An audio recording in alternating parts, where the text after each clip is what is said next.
there has constantly been a notion that insurance is a push product. And most of us are familiar with agents in insurance. But then now we are talking about a new kind of agents in insurance. We've always had agents in insurance, but now we have the AI agents coming to insurance distribution. The next panel discussion is to talk about an AI-first distributor. How do we use AI agents, augmenting agents, ambient AI, and engaging customers? Please welcome the speakers of this panel. First up, Mr. Tarun Chopra, who's a venture partner in InsurTech Fund. As an award-winning transformation leader, he has a proven track record of guiding high-performance teams across diverse industries, geographies, and cultures. Welcome, Tarun. Please give a big hand. Next up, Mr. Raveesh Bhatnagar, who's the head of industry financial services in Meta India. In this role, he drives go-to-market strategies across banks, insurance, fintechs, proptechs, and developers across the Meta family of apps.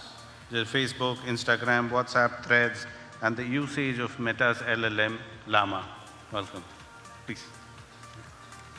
Next up, we have Mr. Josh Everett, who's the CEO of Zinnia India and head of global operations.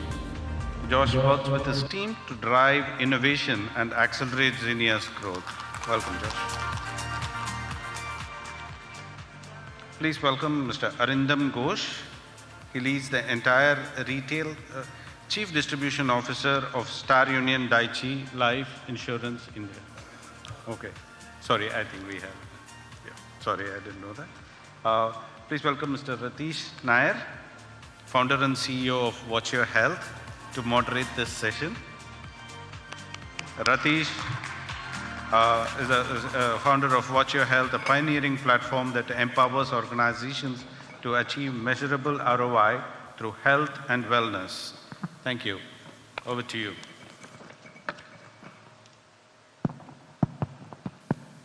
Thank you. Thank you so much for that introduction. And lovely crowd. I have a lot of friends here. Welcome to everybody. So we have our team of experts. We have been discussing before this. Lovely insights from you all. So very quickly to start, I think Josh, we would like to hear more about how you're doing in India and about the company. I know that you're doing great in US. So how is India faring for you right now? So we'll start from there with a quick introduction and all. Over to you, Josh. Yeah, thank you. Thank you for having me here. It's great to be here. Zinnia is here in India, and we're big in India. We have about 1,800 people across 8 different locations, and we're building the next generation of InsurTech. Platform, system of record, and that experience capability.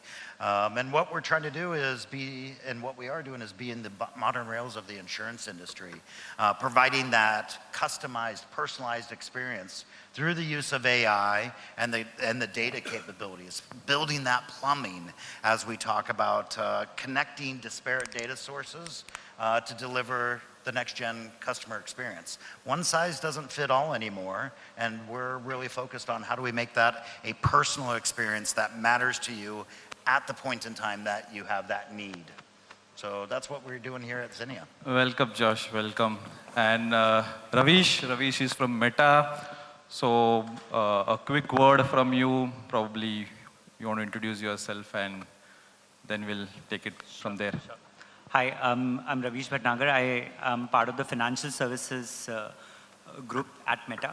What we do basically, a lot of times, by the way, I think this would be the 3rd year when I've come to this place, and there has been one or two person in the audience who have basically asked that what exactly is Meta doing in financial services, right? And constantly, so I basically, just to explain to the team over here, we obviously, you would be aware of our products, use it on almost on a daily basis, like Instagram, Facebook, WhatsApp.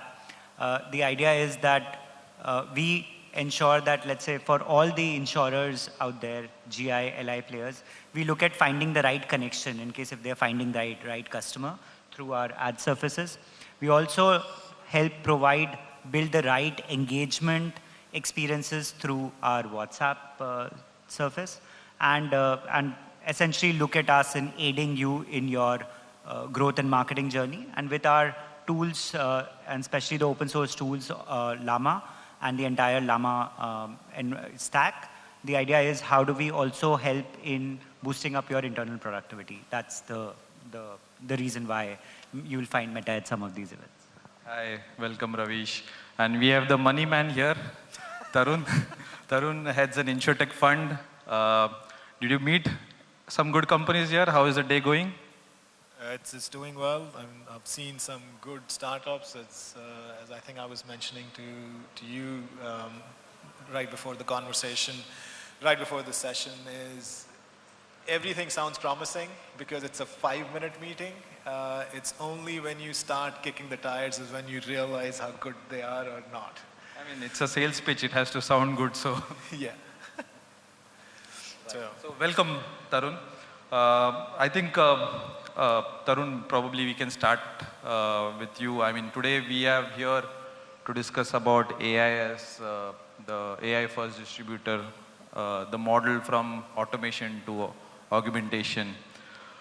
From an investor's lens, what is that you are looking at today in terms of AI, and what is the metrics that a fund looks towards? I mean, there are a lot of startups here. They would love to probably listen to what is that metrics that you look forward to, what is that the right keywords that you want to hear when there is a sales pitch. Sure. So there are a few things that differentiate an AI investment compared to a regular investment, but conceptually you're looking at, the fundamental analysis is the same. The way I like to explain it is that there are a few factors that we would use to evaluate an AI startup. The first one is, what is the compelling consumer benefit, right? What happens with AI is, because it is such a buzzword, everybody says, I am AI. And it almost feels like it's a solution looking for a problem. So the very first thing that we look for is an answer to the question, okay, what's the consumer benefit here? Who is your audience, and why would this work, right? What is the problem that you're trying to solve? The second thing is there any sustainable competitive advantage? With AI, it's actually getting more difficult because the competition catches up. But if you have something that can be patented, right, that gives you an edge. So we look for what's that sustainable competitive advantage, how long are you going to sustain that advantage? And that helps define the strength of that startup. The third one is outstanding shareholder return. And when I say shareholder return, you have to look at the value chain. When you look at the value chain, the first thing is sales, right? If you're implementing AI, is this going to improve sales? And then you look, within that you look at factors like, is it going to improve the efficiency of my producers or my agents? Is this going to bring in upsell, cross-sell opportunities? So so whatever is being implemented as part of the startup, whatever the solution is it going to improve sales? Okay, no. Then you look at, is it going to lead to expense reductions? And that's where a lot of the automation led AI solutions come into play, which you look at. And then the third is claims, because at the end of the day, it's insurance. Underwriters need to make money. That's where you create value in that value chain. So how is this going to reduce my underwriting time? Is it going to reduce my claims time? Is it going to improve the quality of my underwriting decisions, which means I have lower losses, which means greater profitability? So you've got those three things, you know, compelling consumer benefit, and a sustainable competitive advantage, an outstanding shareholder return. And the fourth one, which is a lot more relevant now, is the compliance around it. Because, for instance, you know, if your AI solution is underwriting driven, that's a back-end operation. Where it's a fine line is on the front end when it's a sales agent, right? And sales is a regulated activity, and is the AI solution truly augmenting, or is it replacing? And it cannot replace because it's a regulated activity. So you have to look at compliance. So those are the four criteria that we look for in any startup. Excellent insight, Tarun. I hope that helps a lot of startups out here. Raveesh, I think Meta does a lot to engage customers, hyper customization, helping financial institutions, which I'm sure you're heading that. You are beyond, you're doing much beyond an augmented and ambient. So as an AI, what is that we should be looking forward from Meta? What are the areas that you see we should be cognizant about that you guys are creating? Yeah. So see, one of the things that Meta has done, right, is first of all, we have used, and Meta is not new to AI, right? It started with when in 2004, the Surface was launched, and then 2006 is when we launched Feed. Feed was the first thing that is there. Your feed is different from my feed till date. Your feed is going to be different from everyone. Yeah. So that's how the product got differentiated. So first of all, we obviously use it extensively in our products. As we think about, you know, customer journeys changing, it used to be fairly transactional, and we are seeing a lot of conversational sort of a play. But as we do that, what we have done is essentially two main areas is where we have, you know, seen the change happen through our particular lens, right? First is the ability for people to connect with individuals. Now, how is AI playing a different role? So for example, there are different kind of individuals, right? And if you need, let's say, a prospect to become a customer, you need to understand, for example, where they are at that particular point. So Meta really helps in meeting the customer where they are, given that, you know, our reach is as big as the internet penetration in this country. Hence, a customer might be used to maybe scrolling or engaging with businesses on an app. One customer might be open to only engaging with, let's say, an insurance sort of a business on a micro web. Someone might want to engage with a business on a WhatsApp-based surface. Somebody might want to just engage, or maybe, you know, might still not be sure, so hence they don't want to go to the website, might just use one of our surfaces. It's called a lead sort of a surface where you just fill up the lead on our, you know, surfaces like Instagram and Facebook. So what Meta does is when it tries to find the right connection for you, we try, and our systems know at what time where the customer is. So we try and meet the customer at the moment of their preference in a non-intrusive sort of a manner. So that's the first particular place where AI plays a big role. And it, and that's where it, you know, our efficiencies are what they are. So that's one place. Number two is, as we move towards, obviously once you have connected, which is you have found the individual, you're now engaging with that particular individual. And that's where we see breakthrough innovations happen.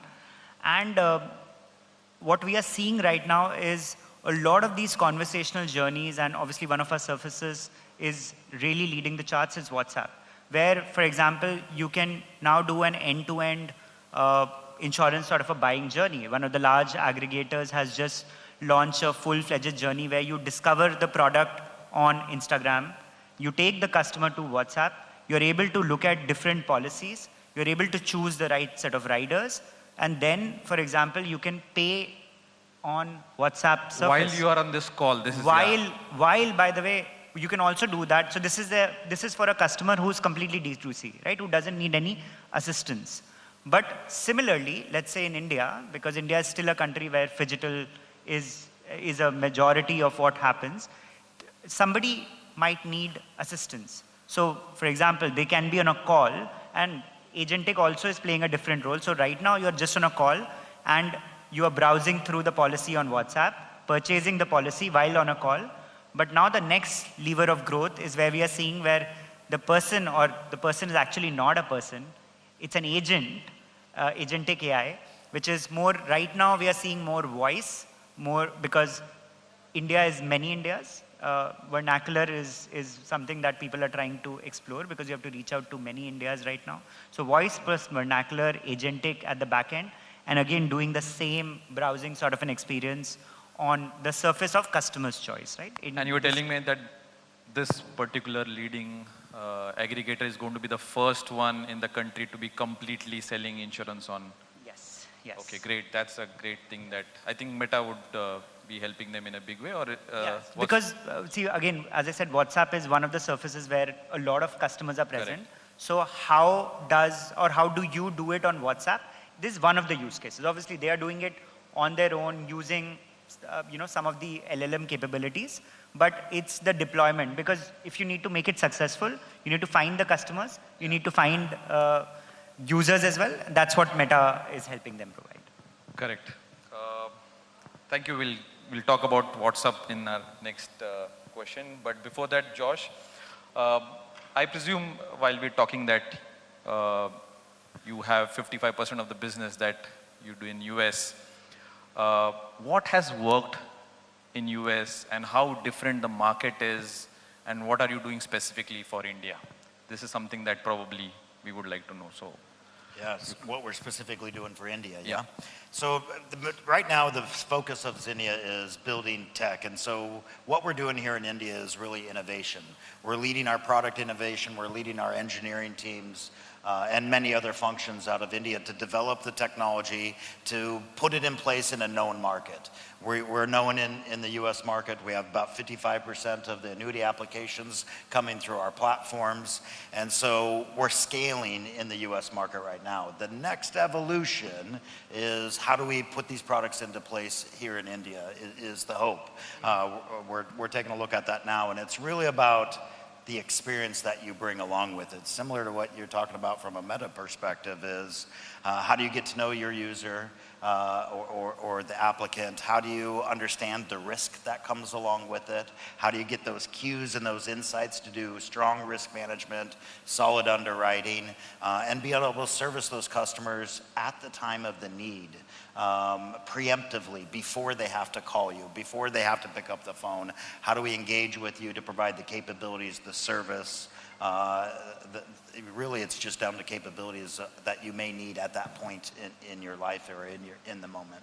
So you're helping with onboarding, underwriting, claims, as well as retention. So you complete the entire 360. That's amazing. Right. Yeah, we service the whole end-to-end value chain, all the way from educating to helping select the product, to servicing the product through claim of the product and or retention.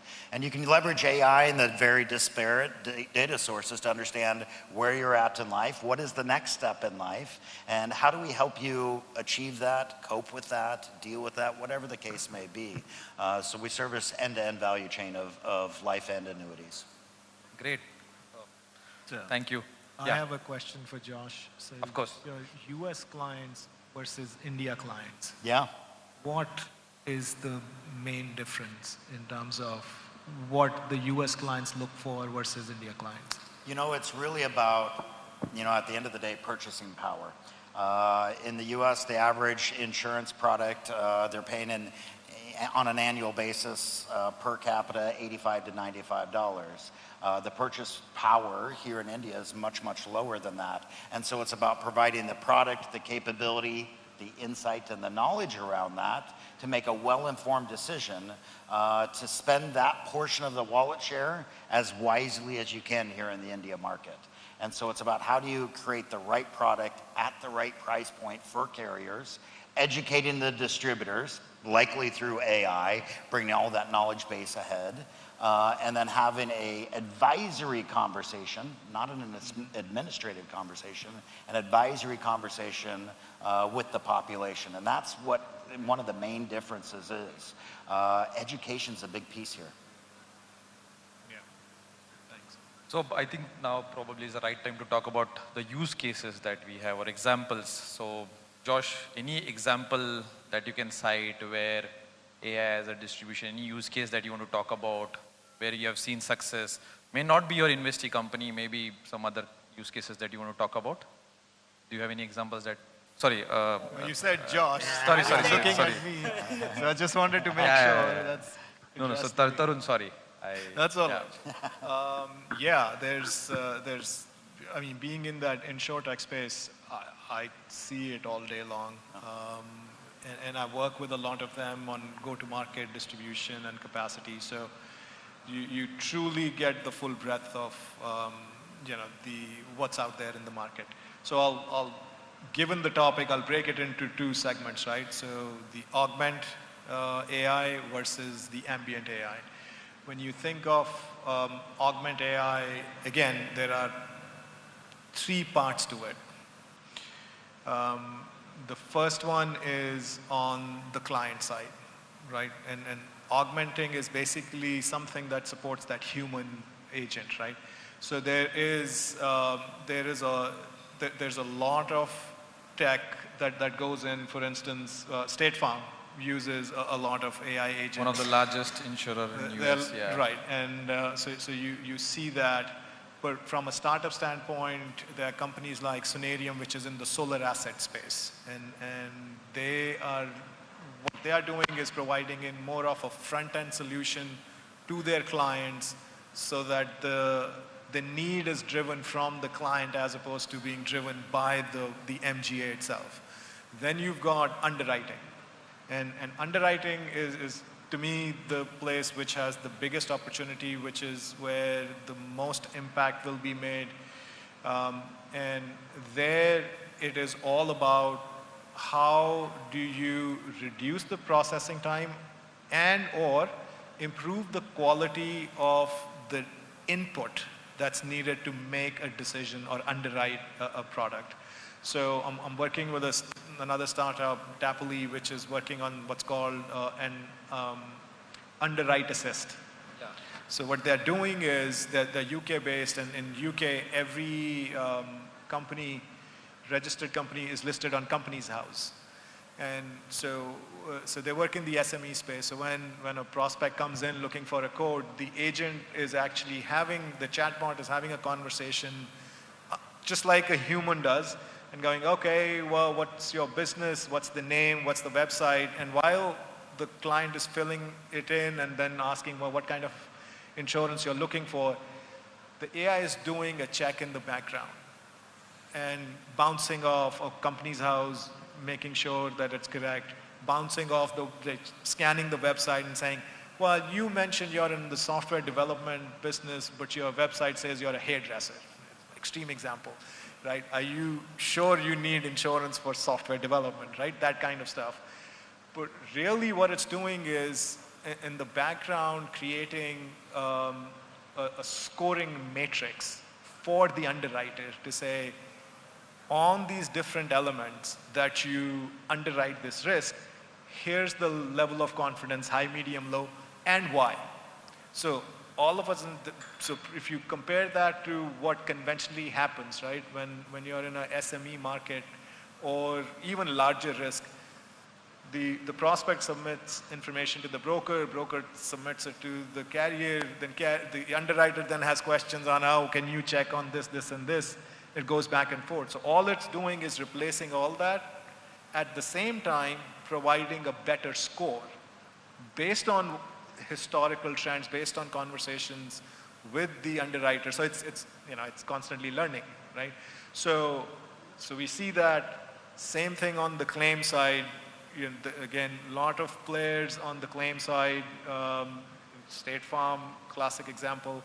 Geico is another example where it's the ability to categorize the claims, the ability to make the smaller decisions, the ability to just say, just take a picture, we'll figure it out where the damage is and fill out the loss of claim form and all that stuff. So those are on the augmented side, augmented AI side. And then when you look at the ambient side, one of them is, for instance, leak protection, right? Water leak protection versus, there's another startup called iGuard, which actually has a patented solution on turning off your gas. And that product is geared specifically towards senior citizens, right? Because they forget, they don't realize the gas is on. And so if it senses that there's nobody in the kitchen, so motion sensing at the same time, ability to shut off the gas. So it's things like that that is very up and coming, which is exciting. The other one is obviously the whole parametric side from a auto insurance perspective. There's a company called Cutie Pie, which has a, so in, for instance, in US, you have, when you go for a driving test, you have, you get from your local inspector comes with you to deliver, to conduct that test. And what they've done is use your phone, put it on the dashboard, and so it's an automated, so it's replaced that tester. And you go and you sit down, you take the driving test, and it's tracking everything, speed, turn, wind, whatever, traffic around you, and how you navigate through it, and gives out a result.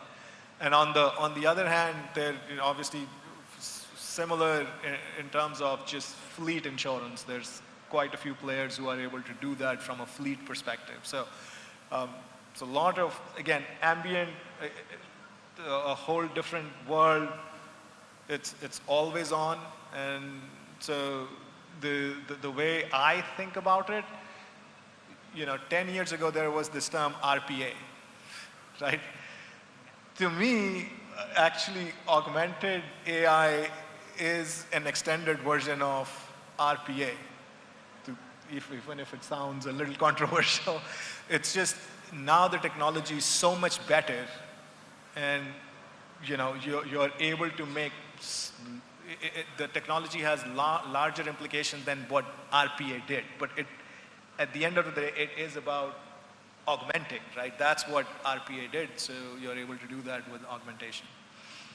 One of the use cases that I saw when I was there in ITC Vegas is on the claim or the underwriting side, is where now property is huge there in US, is using your phone to take a video of your house or a car, and then post-claim you again take the video, and the AI assessing the damage automatically and processing the claim without any manual intervention. So that's something that I really liked, and probably my product team is already working on that, and we're trying to do that. But that's something that really impressed me a lot there.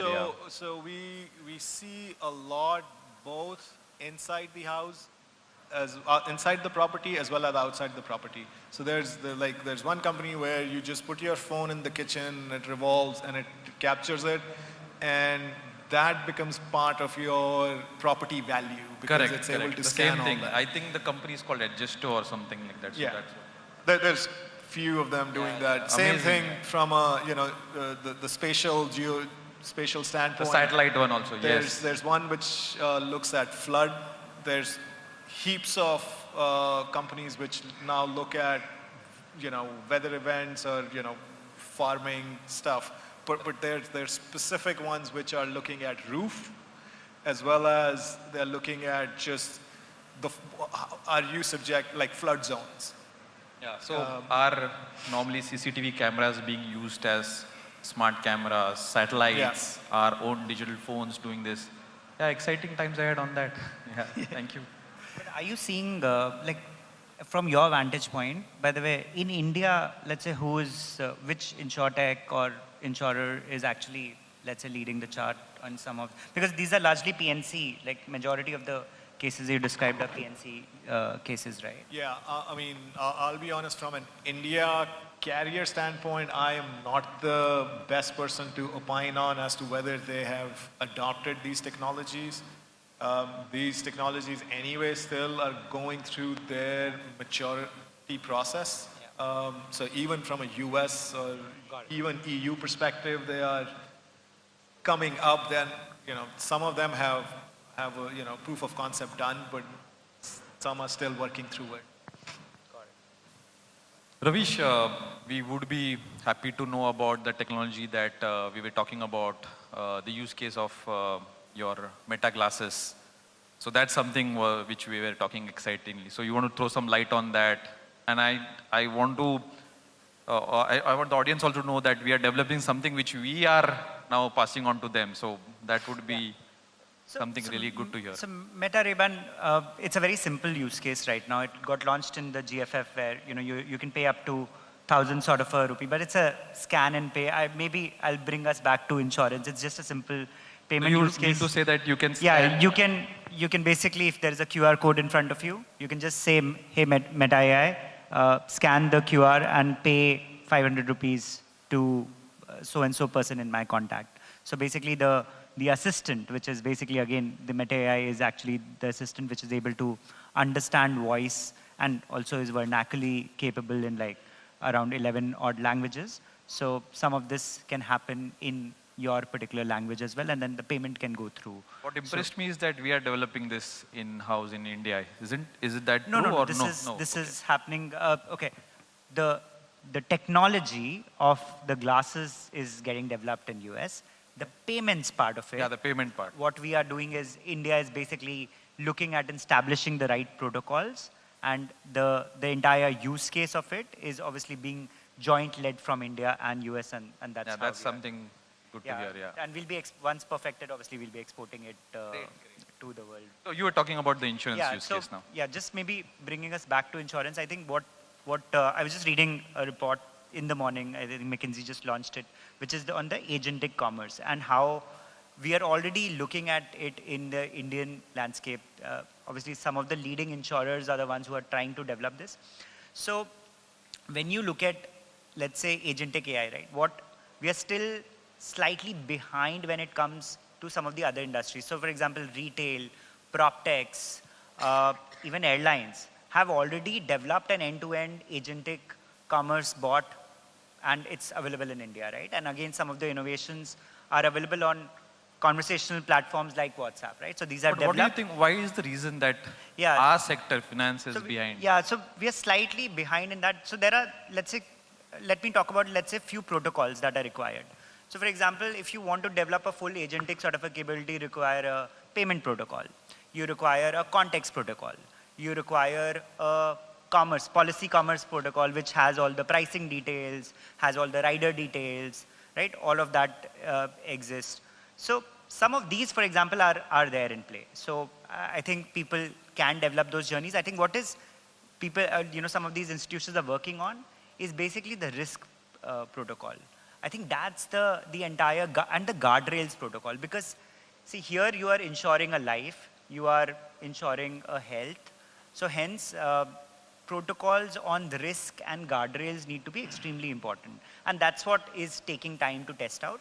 But let's say when you take it to retail or airline, you don't require a risk or a guardrail protocol. As long as you have figured out your payments protocol really well, the payment can be done on either a voice-based agentic chatbot or a conversational sort of a chatbot. So that is the reason why it's taking some more time. But you will see some of this action happen in 2026. I'm at least positive where end-to-end experiences will go live with even the risk and the guardrails protocol established within the overall journey. Excellent food for thought. So Josh, yeah, I'm taking the name right now. What are the use cases that you would like to talk about, probably in your company or something that you look forward to?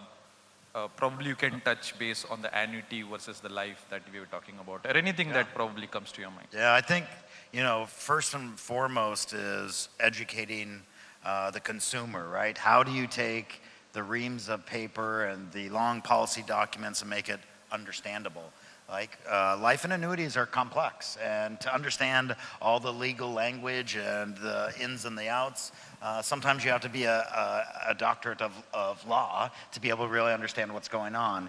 Leveraging AI to make that simple, understandable, and transparent will change the game for consumers. So that way you know what you're buying, what the use case is of what you could leverage it for, and much, much more.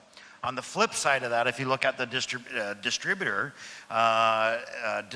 distributors have multiple products they can sell. Each of them have their own complexities. There's reams of paper around how to sell it and what does it mean and what's the right persona to sell it to, and much, much more. You can leverage AI so that way the distributor can be an advisor, like I mentioned, an advisor, not an administrator, not just taking notes to then go back and compare to all my product booklets. It's more about understanding your sentiment, your propensity to buy, where are you at in your life, and how do we offer and recommend the right product for the situation at the time. Providing that AI capability to listen, to recommend, and provide the transparency of why the recommendation is what it is, makes everything, the whole value chain, much, much simpler.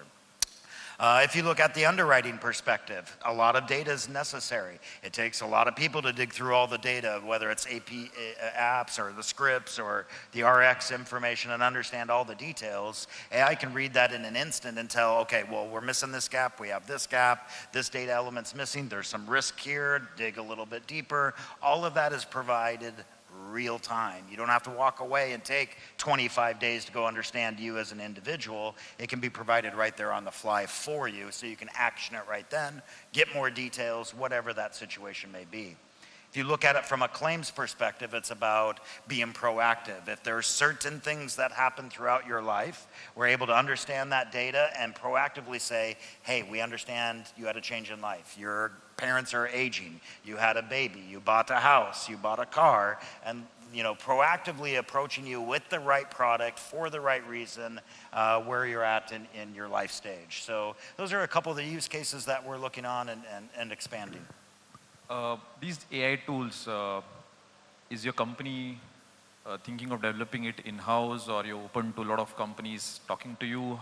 What's your policy on that? Are you open to startups joining hands with you, collaborating with you? We would take several different angles. Number one, we have a large development team, engineering group and product group. A lot of our innovation is led out of India, but you can't just do it alone. You always have to have partners and folks that will help you on that journey. So we really look at it multiple angles. Build the expertise and know-how in-house, leverage the partners where it makes sense, leverage vendors where it doesn't make sense to build or buy. Okay, so here I think we can open up the desk for the audience. Do you have any questions for the fund, or you have any questions for Josh? I was sure that there will be one question for Josh, for Tarun for sure, because there are a lot of new people. Anybody in the crowd that wants to ask a question? Tarun? No. So not a lot of companies here. Raveesh would be happy to answer anything on Meta or any other process. Anybody? Anyone there for Josh? I have a question for Raveesh. Okay, you have a question, yeah. So since you're the tech representation in this panel. I'm still the business representation who Right, understands tech. Yes. And as tech evolves, and even where we are today, the insurance companies, brokers, all have AI agents, right? That's the new world. At the same time, me as a consumer also is getting exposed to AI agents, right? And so do you envision a world where you're a service provider, I am the client, my AI agent is going to talk to your AI agent, and that would be the world, and I'll be free to do whatever I want and live my life? Interesting question. Obviously, very much a possibility, but what I have at least of late seen is like a human is on a call with AI agent, and the human will never get to know that he or she is on a call with AI agent. The context switching, the vernacular bit, the understanding of maybe the context that you had left behind yesterday right? All of that is so very much possible right now, and I've seen it live. Uh, right now, as I said, I haven't still, like the reason why I asked you for example was that I've seen examples of insurance companies doing really well on the marketing side, even financial services as a whole, banks, right, where they are enabling RMs with the right set of AI tools at the back end from a pitching perspective, from ensuring that the right selling is happening, no mis-selling is happening, or from, for example, on the ops side, right, where you're trying to increase the productivity, processing stuff, or the support side, where it's, at least some of this has happened. But I hadn't seen at least the full-fledged example going live per se at scale in India. That's why I was asking that question. But yeah, the answer is yes. Why not at some point? But yeah, I think what people will see is humans not being able to differentiate that the other person, they'll think actually it's an expert on insurance at the background, right? Somebody who knows annuity, somebody who knows life, somebody who knows health as well, like a complete expert at the back end. Yeah, just to add on to that, your AI agent is going to know you better than you know you. Well, exactly. And so 100% this is going to be the case. And it's not years off. I think it's just around the corner where your agent is talking on your behalf with whatever other agent is that you want to engage with, right? And that communication protocol already exists. So will it become a case of game theory? Because my agent will try to outgame the insurer's agent because it'll know all the right answers to give. 100%, right? Like, look at it from the aspect of resumes, right? So you have an AI agent write your resume. You have an AI bot that takes that resume in and says, are you most qualified? That gamification between those two bots is already going on. 100% that's going to occur. But I'll just like to add one thing, right? Like, while all of this is happening, I think one thing it's important for organizations to realize is that maybe the next 2-3 years, it's more about getting in the right productivity gains, or how Ratheesh was talking about that, if you can augment the capability, right, rather than trying to look at cost. Cost is important, right? Mm-hmm. But I think the first port of call, you can find success on cost, etc. But this, if you try and deliver scaled use cases where productivity, efficiency, some of these things are more in play, and sales maximization happens, I think that will be what we'll see more of from a scaled manner the next 2-3 years, right? Maybe 5 years down, not even 5, right? 3 years down the line, what you are saying will happen at a scaled sort of a manner. And hence we'll need more guardrails, more risk protocols. I have a use case for your theory, and that's the algo trading. So earlier, before algo trading used to be there in the secondary market, humans used to fit a strategy and fastest finger first, and then algo trading came into picture, and now there is no human executing that trade. So every broker has algo now. What happened? There is no arbitrage. No. So I think that will be a case where if you are AI and the insurance company AI probably will not talk, and you will buy the insurance by default. That's going to happen. There will be no, the perfect market will exist. And will that happen? No, but because today also, why does algo trading happen? Because there is a human doing some mistake, and that is being taken away by the bot. So I think we human are bound to do mistakes, and probably creating an AI where we leave the decision upon him might be a mistake. So we don't know. But I think the algo trading is a live example right now. Yeah, that's a great example. Yeah. So I think we have done with the time. I think we have time's up. Sorry, I did not see this. Thank you guys. Thank you for listening to patiently. Thank you, Tarun. Thank you, Raveesh. Thank you, Josh. Thank you so much for the insight. We'll have a couple of photos.